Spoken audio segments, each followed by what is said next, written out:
clock is ticking. By the end of this year, the Philippines is expected to issue the long-awaited notice to proceed for its first batch of Multirole Fighter jets. For decades, our Air Force has waited. For decades, our skies have been vulnerable. But today, the story is changing. This single contract, worth billions, could transform the Philippine Air Force from a surveillance-dependent service into a true guardian of the nation's skies. Stay with me as we break down the history, the process, the costs, the strategy, and the stakes. Because this decision is not just about fighter jets. It is about sovereignty. It is about deterrence. It is about whether the Philippines can finally stand tall in the face of growing threats in the West Philippine Sea. Before continuing the discussion, don't forget to like, subscribe, and ring the bell for more content on Philippine defense modernization. Welcome back to Pinoy Guard. To understand the weight of this moment, we need to revisit our history. The Philippine Air Force was once a respected regional power. In the 1970s and 80s, it operated the supersonic Northrop F-5 Freedom Fighter. But in 2005, those jets were retired. For nearly a decade, the Philippines had no supersonic aircraft. Our skies were unguarded, our sovereignty dependent on allies.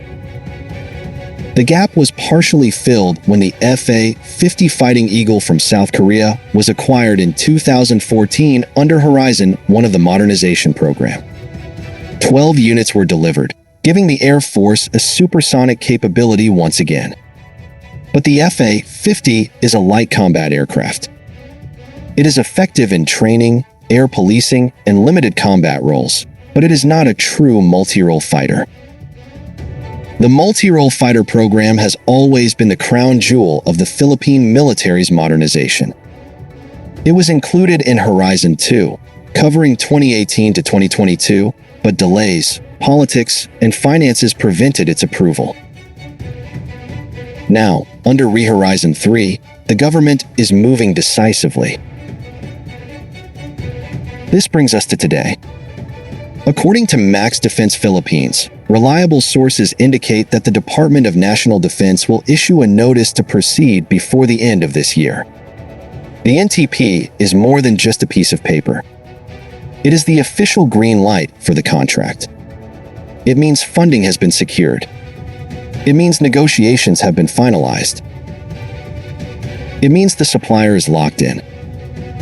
For the Multirole Fighter acquisition, two contenders were considered: the Lockheed Martin F-16 Block 70 Viper from the United States and the Saab JS-39 Gripen C and Gripen E from Sweden.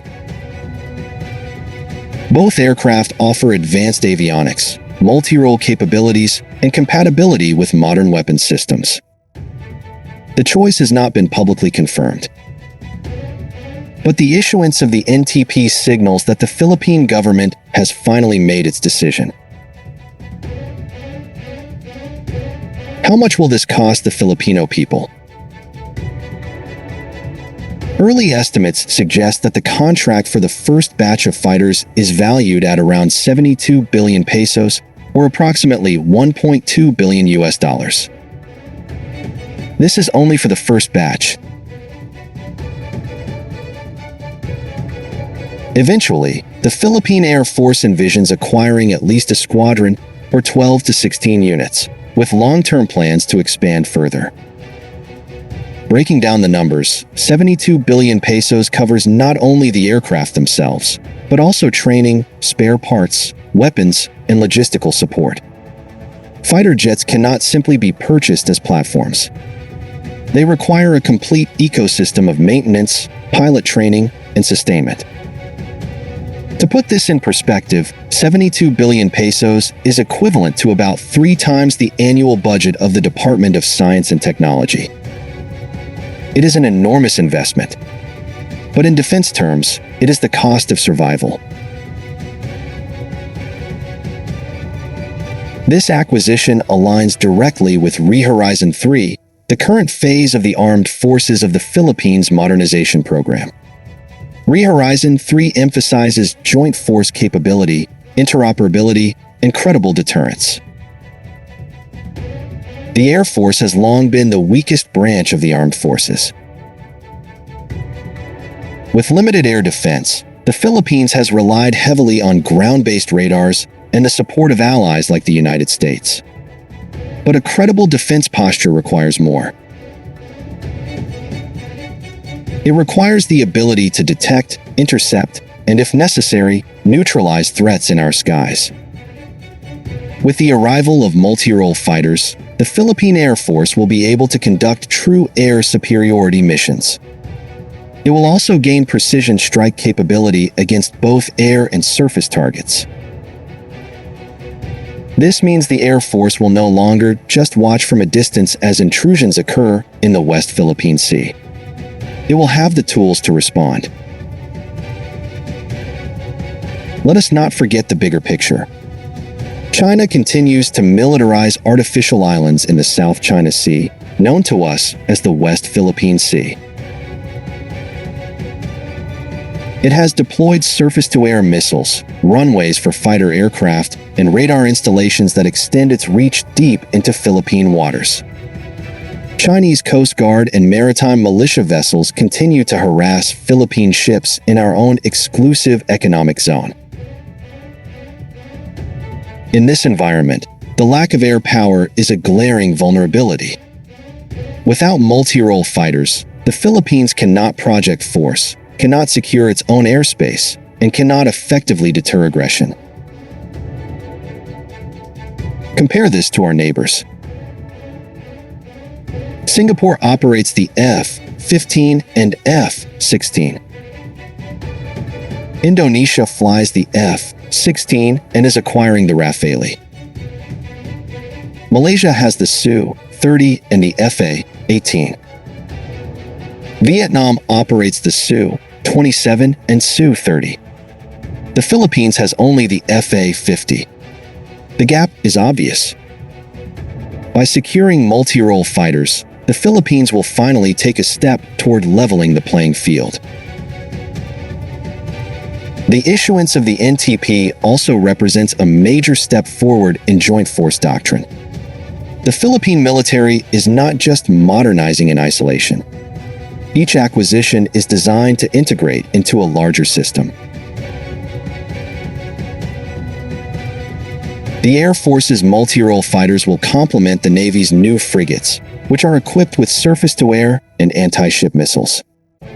They will also coordinate with the Army's shore-based air defense system and coastal defense batteries. Together, these assets form a layered defense architecture designed to protect Philippine sovereignty. This is what credible deterrence looks like. Not just one branch, but all branches working together to present a united front. Still, we must be realistic. Acquiring multirole fighters will not instantly transform the Philippines into a regional air power. Even with 12 or 16 jets, the Air Force will still be small compared to China's vast arsenal. The Chinese People's Liberation Army Air Force operates hundreds of 4th and 5th generation fighters, from the J-10 to the J-20 stealth fighter. But the goal is not to match China plane for plane. The goal is to deny China easy access to Philippine skies. The goal is to make any act of aggression costly and risky. Multirole fighters, when integrated into a joint defense network, can achieve that. They also send a political signal. The Philippines is no longer ignoring its air defense. It is investing. It is preparing. It is asserting sovereignty.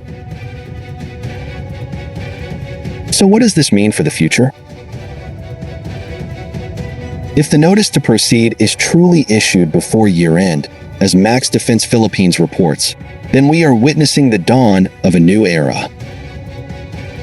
For the first time in decades, the Philippine Air Force will field a true multirole fighter squadron. This will reshape the balance of power in our region. It will not solve every problem. It will not eliminate the threat from China. But it will give the Philippines options. It will give the Air Force teeth. And it will give the Filipino people a sense that their skies are defended not just by hope, but by steel and wings. The journey has been long, the cost is high, and the challenges are immense. But if this contract is signed, then history will mark this year as the moment the Philippines took a decisive step to reclaim control of its own airspace. The world is watching. China is watching. And the Filipino people must also watch, because the defense of the nation is not just the responsibility of the armed forces. It is the responsibility of us all.